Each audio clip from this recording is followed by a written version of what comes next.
आपका मकसद न्याय दिलाना नहीं है, आपका मकसद किसी मामले की सच्चाई तक पहुंचना नहीं है, आपका मकसद है पकड़ पकड़ के एक एक व्यक्ति को जेल में डालना। आपने दिल्ली के मुख्यमंत्री को, जिनकी शुगर 36 बार 50 से नीचे जा चुकी है, आपने दिल्ली के मुख्यमंत्री को पकड़ के जेल में डाल दिया। नहीं अनवर, अब इनको बार बार मौका मत दीजिए, मुझे अपनी बात।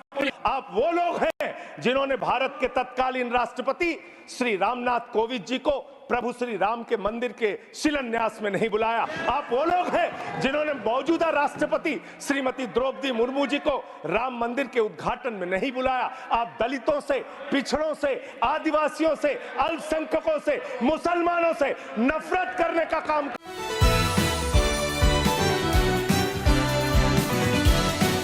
बजट क्या है मान्यवर?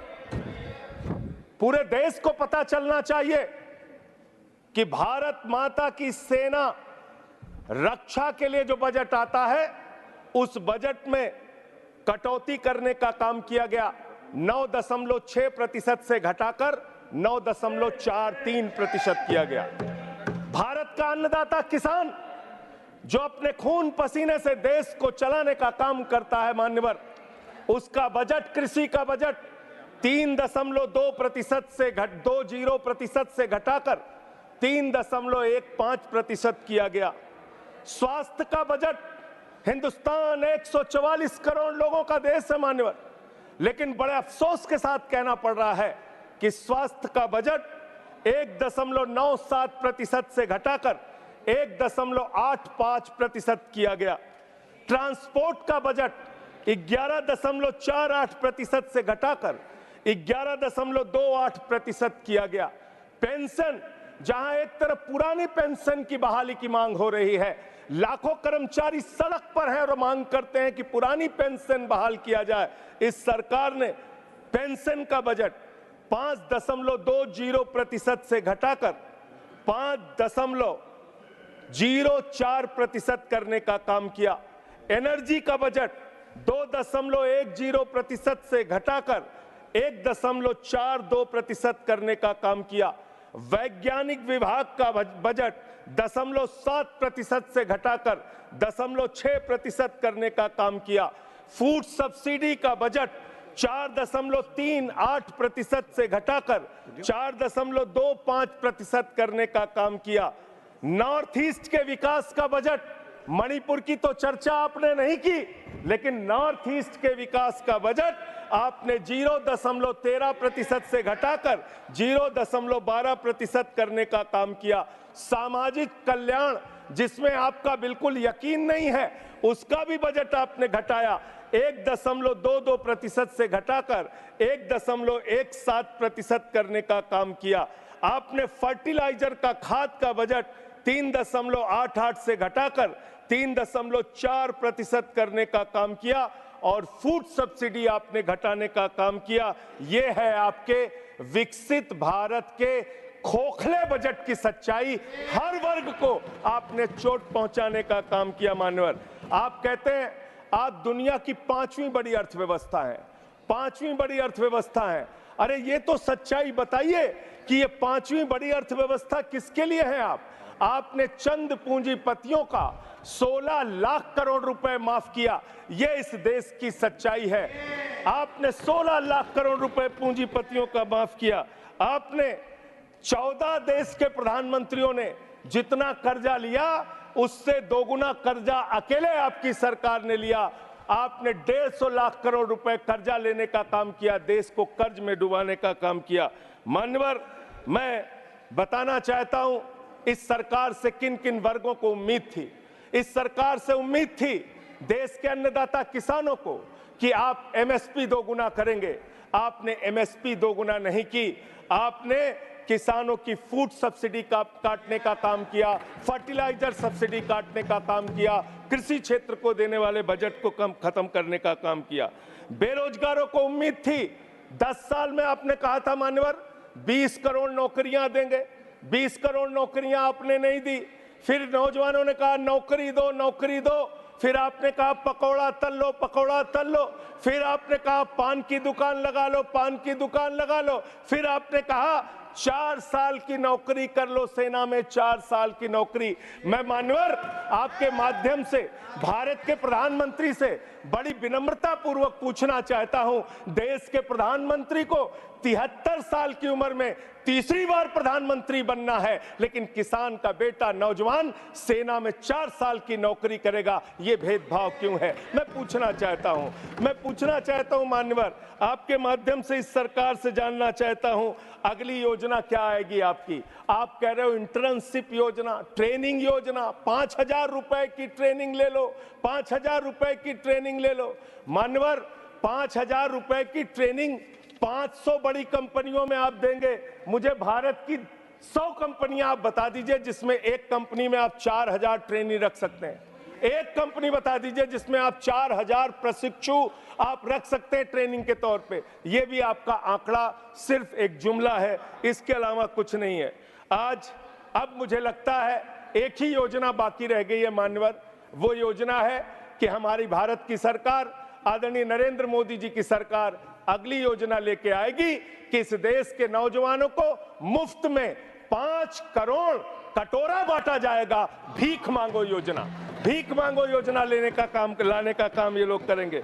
मान्यवर इस देश में आपने अर्थव्यवस्था को लेकर कहा पांचवी बड़ी अर्थव्यवस्था है, वो 5वीं बड़ी अर्थव्यवस्था का लाभ किसको मिल रहा है? आपके चंद पूंजीपति मित्रों को, जिसका 16 लाख करोड़ रुपए आपने माफ किया, जो हजारों करोड़ लूटकर हिंदुस्तान से चले गए। मान्यवर मैं बड़ी विनम्रता पूर्वक कहना चाहता हूं, मित्रों बड़ी डिलीटेड जी, डिफिकल्टी। ठीक है सर। मान्यवर मैं बड़ी विनम्रता पूर्वक आपके माध्यम से पूछना चाहता हूं, क्या इस देश की अर्थव्यवस्था में रेहड़ी पटरी वालों का कोई योगदान नहीं? जो 10 करोड़ रेहड़ी पटरी वाले पूरे देश में हैं, उनका कोई योगदान नहीं है क्या मान्यवर? वो भी सरकार को टैक्स भरते हैं।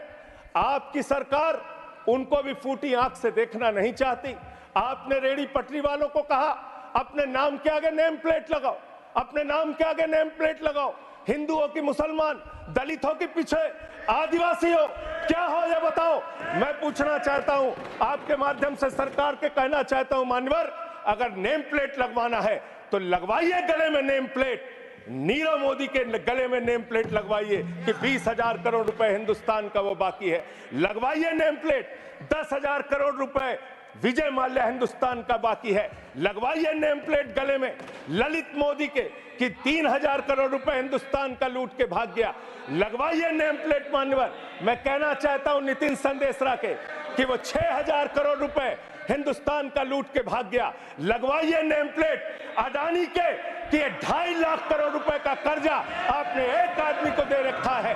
लगवाइए नेम प्लेट उन पूंजीपतियों को जिन्होंने हिंदुस्तान की बैंकों को खाली करने का काम किया। मान्यवर एक second.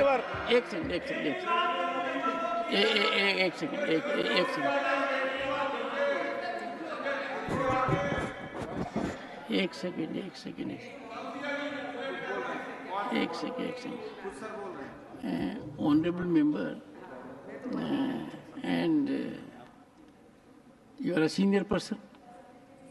Sanjay ji, you are a senior person.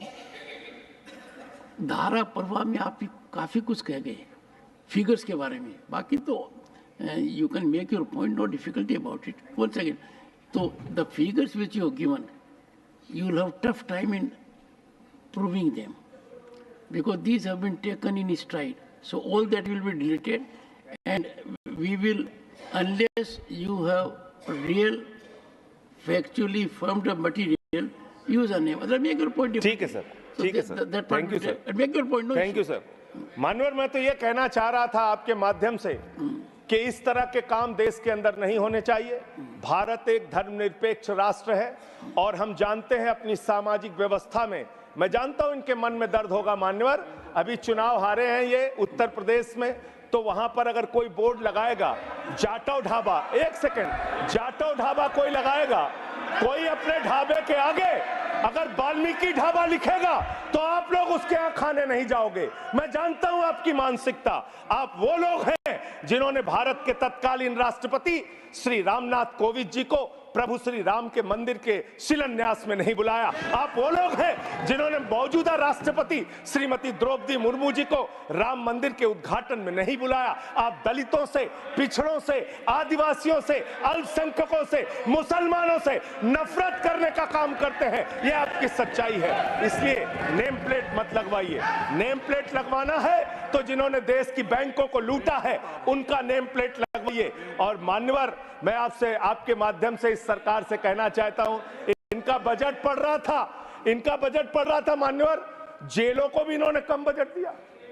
अरे जेल का बजट तो बढ़ा दीजिए, 300 करोड़ रुपए जेल का बजट बढ़ा दीजिए। अरे अभी हमको जेल में भेजा है, कल तुमको जेल में आना है, तुम सबको जेल में आना है। जेल का बजट बढ़ा दो, जेलों को ठीक कर दो, अगला नंबर तुम्हारा है, तुम्हें जेल में आना है। इसलिए कम से कम जेलों को तो ठीक कर दो, अगला नंबर तुम्हारा। मैं जेल के बजट पे बोल रहा हूँ मानवर, मैं जेल के बजट पे 300 करोड़ दिया, इनको जेल में आना है। वन सेकंड सदन के नेताजी से मैं अनुरोध करूंगा कि ये बहुत मार्मिक अपील है जेल का बजट बढ़ाने के लिए, और इस पर आप गौर फरमाइए। धन्यवाद सर, धन्यवाद सर। ठीक है ना, धन्यवाद सर। एक पृष्ठभूमि भी है मान्यवर, इसका ध्यान रखा जाएगा। अध्यक्ष महोदय, इन्होंने न्यायपालिकाओं के लिए जो बजट रखा वो नाकाफी है। 5 करोड़ केसेस पेंडिंग है इस देश के अंदर, और 6 लाख लोगों को पूरे देश में जेलों में रखा गया है, जिसमें करीब 76% अंडर ट्रायल हैं। इसका मतलब आपका मकसद न्याय दिलाना नहीं है, आपका मकसद किसी मामले की सच्चाई तक पहुंचना नहीं है, आपका मकसद है पकड़ पकड़ के एक एक व्यक्ति को जेल में डालना। आपने दिल्ली के मुख्यमंत्री को, जिनकी शुगर 36 बार 50 से नीचे जा चुकी है, आपने दिल्ली के मुख्यमंत्री को पकड़ के जेल में डाल दिया। नहीं अनवर, अब इनको बार बार मौका मत दीजिए, मुझे अपनी बात करने दीजिए। I am not yielding sir, I am not. आपने 2 बार कहा, हैबिट बना लिया इन्होंने सर। दिल्ली के मुख्यमंत्री को सर इन्होंने पकड़ के जेल में डाल के रखा, दिल्ली के शिक्षा मंत्री को इन्होंने 2 साल से जेल में रखा, दिल्ली के स्वास्थ्य मंत्री को इन्होंने 2 साल से जेल में रखा।